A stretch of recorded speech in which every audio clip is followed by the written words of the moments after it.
Sebelum kita mulai film, ngasih disclaimer dulu bahwa semua adegan dan kejadian di film ini berdasarkan kisah nyata. Dialami oleh sepasang suami istri asal Inggris ketika mereka memutuskan untuk menjalani kehidupan yang baru di Skotlandia.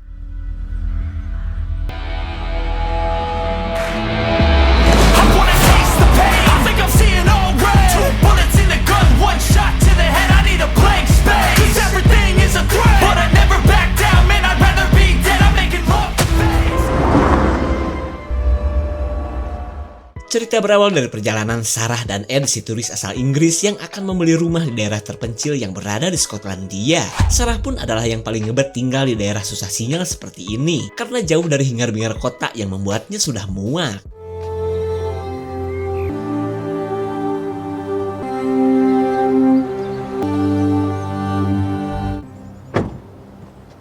Hello, I'm Flo Douglas.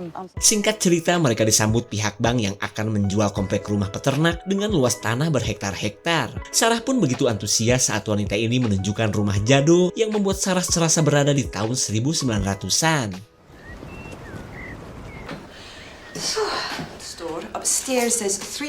Wanita yang bernama Floren ini terus nyepil rumah 2 tingkat yang dulunya adalah milik keluarga petani. Tapi lain halnya dengan Sarah yang begitu bersemangat. Ed terlihat kurang suka karena rumah petani ini terlalu jadul dan masih banyak yang perlu diperbaiki. God, look at these views.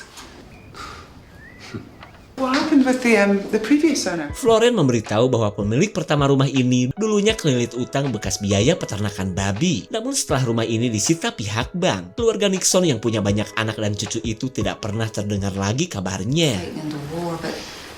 So, did he die in the house? It was very emotional, actually. There's always a lot of interest from the locals. Sarah terus ngepoin asal-usul rumah yang katanya sudah lama gak laku-laku. Tapi meskipun demikian, Sarah sudah terlanjur suka kepada rumah ini. Kemudian ia membujuk suaminya agar mengosongkan semua tabungan untuk membeli rumah yang kebilang mahal ini.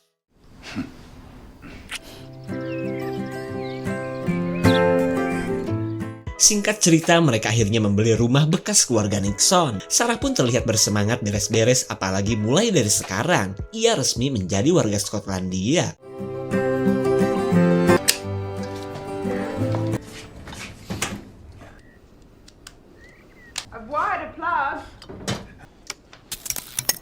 Sarah!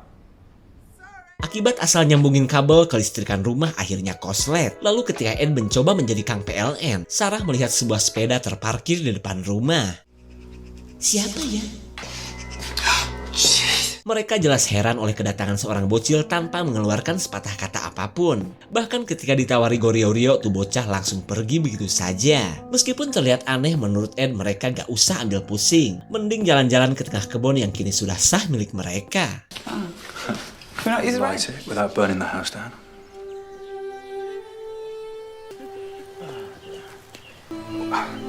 What are you doing? Sarah katanya akan memberikan servis jadah sebagai rasa terima kasih karena Ed sudah membeli rumah Nixon. Bahkan ia ingin merasakan sensasinya aduk songkol di tengah kebun, mengingat daerah ini benar-benar sepi. Tapi sebelum itu Sarah memaksa suaminya untuk mengeluarkan belalainya terlebih dulu.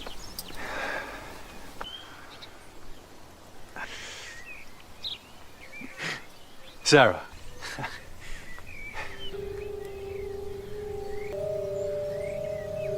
Ed bisa menebak bahwa istrinya itu pasti sedang menunggunya di suatu tempat. Apalagi saat ia melihat sarung tembolok yang menggantung seperti kalung bobo. Wow, suami mana yang tidak bernafsu jika melihat sang istri sudah on fire seperti Sarah? Dan ya, sensor deh.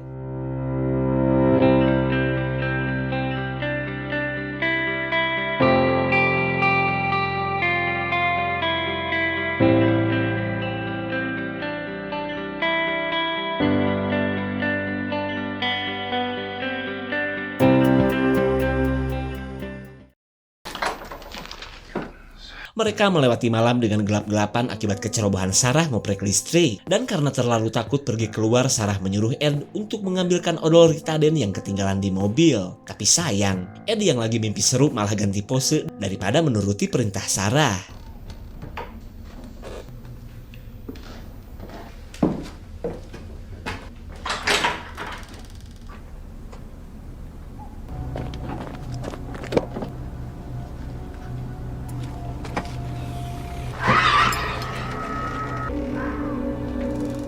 Sarah buru-buru pergi setelah mendengar suara yang mirip teriakan seseorang. Kemudian ia memaksa Ed untuk memeriksanya, khawatir ada seseorang yang menyusup ke rumah mereka. It was probably a bear.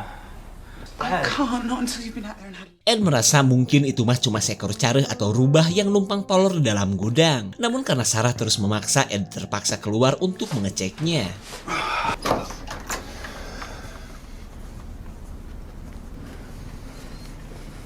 No, it was behind that. Nope. Let's go back to bed.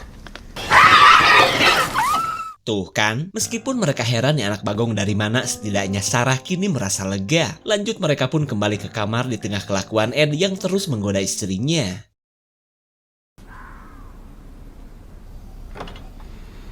Kali ini Sarah merasa ada seseorang di dalam rumah. Ed pun terlihat khawatir karena suara yang mereka dengar bukanlah gedebrak-gedebruk suara tikus. Can you see anything?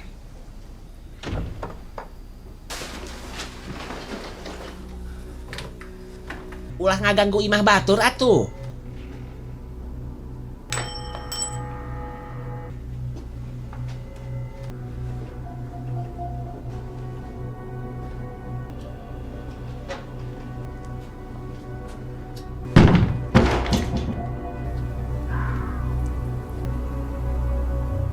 Karena tidak menemukan apapun, Ed mengajak kembali ke rumah meskipun ia masih penasaran. Namun ia berusaha terlihat happy di tengah rasa takut Sarah yang semakin menjadi-jadi. Okay.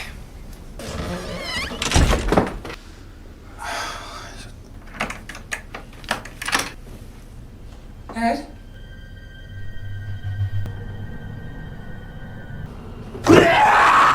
Kelakuan si Eddie benar-benar membuat Sarah kesal. Sementara perkataan kasar Sarah membuat Ed yang tadinya mau menghibur berubah menjadi sakit hati.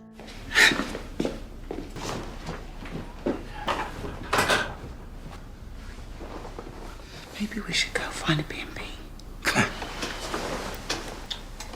What the hell are you doing? Sarah kepikiran dengan si bocil tadi siang yang ia pikir mungkin dia adalah salah satu anak keluarga Nixon. Ia pun takut jika sampai anak-anak keluarga petani itu sampai mengganggu keberadaan mereka. Because it's probably run out of gas. Alright, so you've just got to get used to it. Considerate. Yeah, same to you.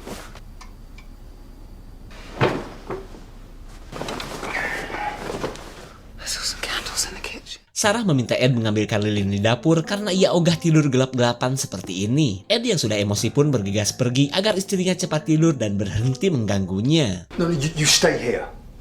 So stupid. I'm not being stupid. Yes. Jesus Christ.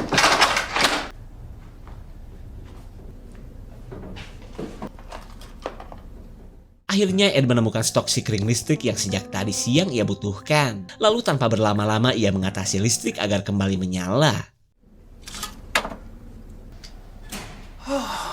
Sarah auto happy setelah listrik kembali menerangi rumah. Tapi tiba-tiba ia mendengar suara gedebruk dari arah dapur.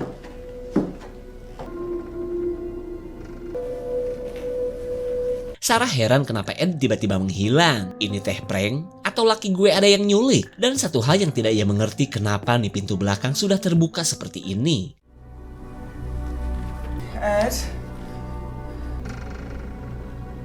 Ed, I know I've been a pain in the ass. Ed?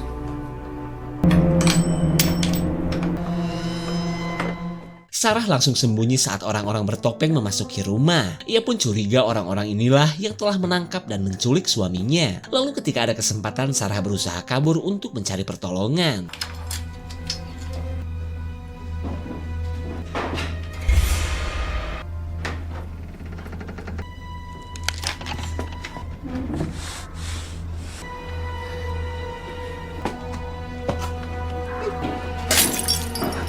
Para penyusup langsung mencari Sarah setelah mendengar pecahan botol. Dan sialnya lagi, pecahan beling malah nyocol di tangan Sarah.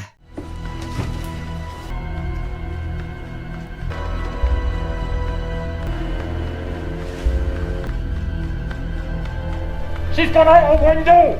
Sarah bisa mendengar bahwa para penyusup memang sedang mencarinya. Lalu ia curi-curi kesempatan untuk bisa pergi ke lokasi mobil.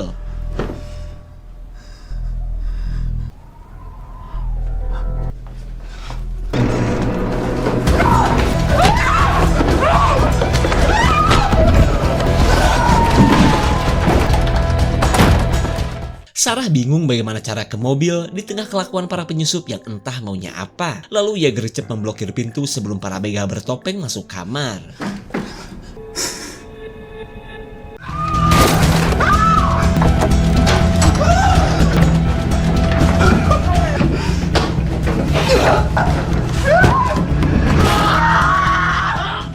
Pukulan Sarah berhasil membuatnya lolos dan lanjut menuju lokasi mobil. Selama itu pun para psikopeng atau psikopat bertopeng terus melakukan pengejaran.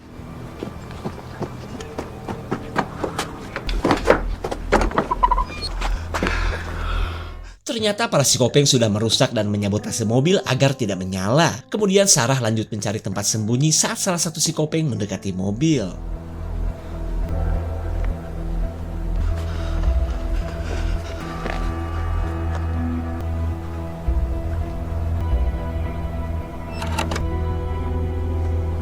So much for the big man's plan. Sarah mendengar obrolan para psikopeng yang akan mencarinya ke dalam hutan. Kemudian Sarah bergegas kabur ke sisi hutan yang lainnya.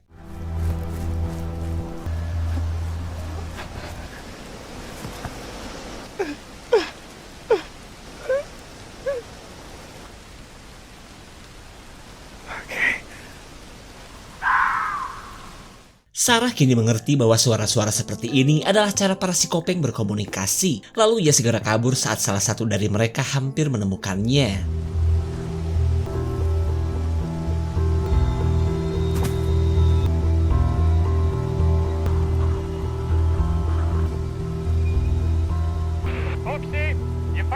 Para psikopeng membagi tugas antara mencari Sarah dan berjaga di rumah. Keadaan ini membuat Sarah kian khawatir dengan nasib sang suami yang ia pikir masih berada di dalam rumah.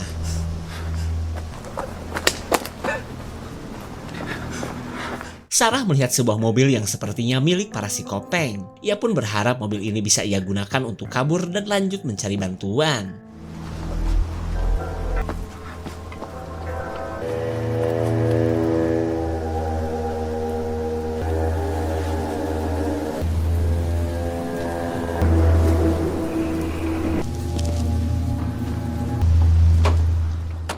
Sarah kini terjebak di kolong mobil dengan ancaman psikopeng yang bisa saja melihatnya. Lalu ketika si sosok bertopeng masuk ke dalam gudang, Sarah akhirnya tahu bahwa di tempat inilah suaminya sedang disekap.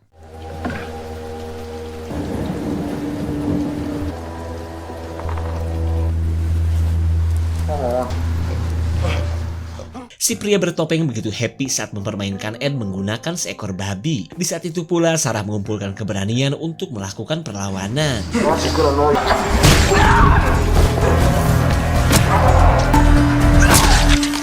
Ed bagaikan anak ayam yang terharu melihat kedatangan sang induk yang telah menghabisi sosok psikopat. Kemudian Sarah gercep menyelamatkan sang suami sebelum mereka ketahuan.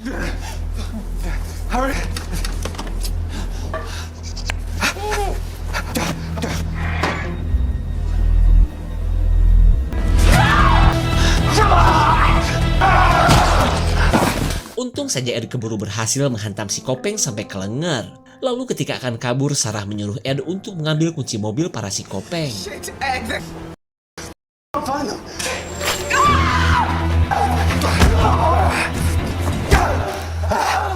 Serangan psikopat membuat kabel gede di kaki Sarah putus dan mengeluarkan banyak darah. Lalu selagi ada kesempatan, mereka pun kabur tanpa mendapatkan kunci mobil yang mereka butuhkan.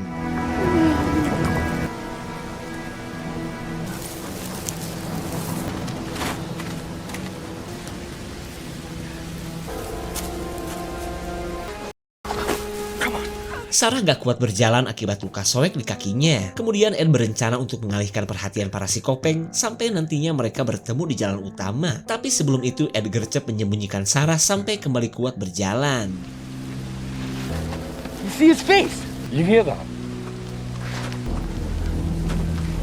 Over here! Aksi yang dilakukan Ed berhasil menyelamatkan Sarah yang sudah gak berdaya. Lalu dengan tenaga yang tersisa, Sarah bergegas pergi ke jalan utama.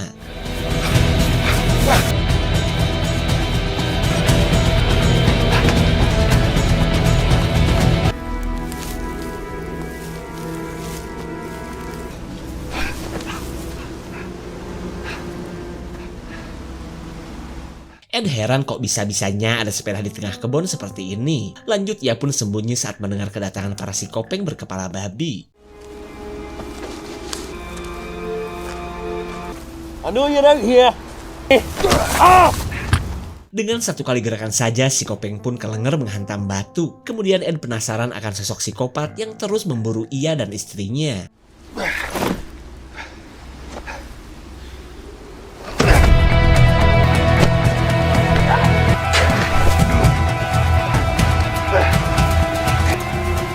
You're gonna crawl. Teddy. Salah satu psikopat mengingatkan agar mereka menangkap Ed hidup-hidup. Lalu saat mereka adu mulut, Ed bergegas kabur selagi ada kesempatan. Sick.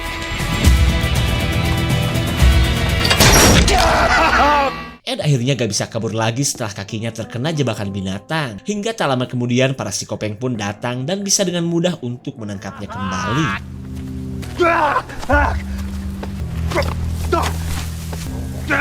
Stand back. Sarah sadar sesuatu yang buruk telah menimpa suaminya, hingga ia pun bingung untuk melanjutkan perjalanan menuju jalan utama.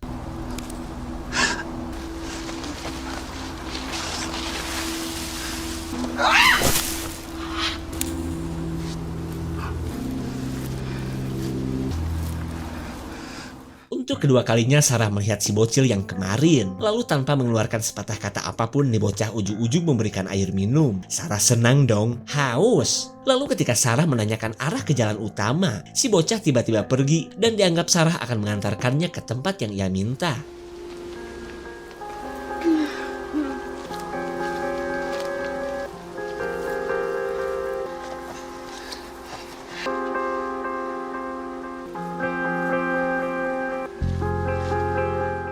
Sarah heran kenapa si bocil malah meninggalkannya. Tak lama kemudian ia mendengar teriakan para si kopeng yang sedang saut-sautan.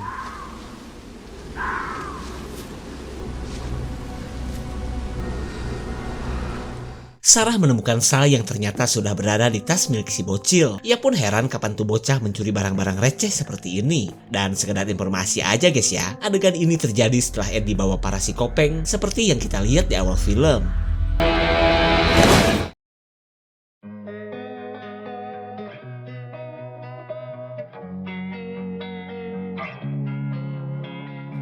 Losing time, I'm fading fast. I just wanna make it last. Try to let go of the past. I close my eyes, embrace the blast. Sleepless nights and headaches stack.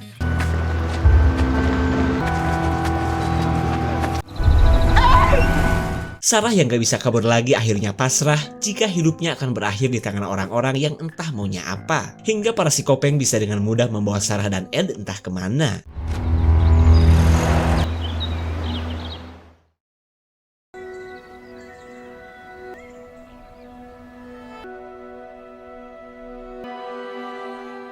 Beberapa hari kemudian, rumah yang baru dibeli Sarah dan Ed kini sudah dipenuhi keluarga Nixon. Dan yap, seperti dugaan kalian, si bocah ini pun adalah salah satu dari keturunan Nixon yang tidak mau rumah orang tua mereka berpindah tangan. Sementara nasib apes dialami oleh Sarah dan Ed, di mana mereka kini sudah dipulangkan ke negara Inggris dengan cara yang tragis. And sometimes you just gotta believe there's something that'll give you relief. There's something. Jika ditonton sampai mentok, kita akan melihat sebuah klaim bahwa semua kejadian dan tokoh di film ini hanyalah fiktif belaka. Terlepas dari marketing si pembuat film yang semau hidung, kisah yang dialami Sarah dan Ed adalah kesialan yang direncanakan, di mana keluarga Nixon memang menunggu seseorang membeli rumah mereka dari bank agar bisa menempati kembali rumah mereka dengan gratis. Bahkan mereka bela-belain menjadi komplotan si kopeng untuk menangkap dan mengembalikan si pembeli ke negara asalnya. Segitu saja untuk klip dan review kali ini. Terima kasih dan sampai jumpa. Something that is bottomless. Take me back to a place where I felt at home. Take me back to a day when we weren't alone. Take me back to an age when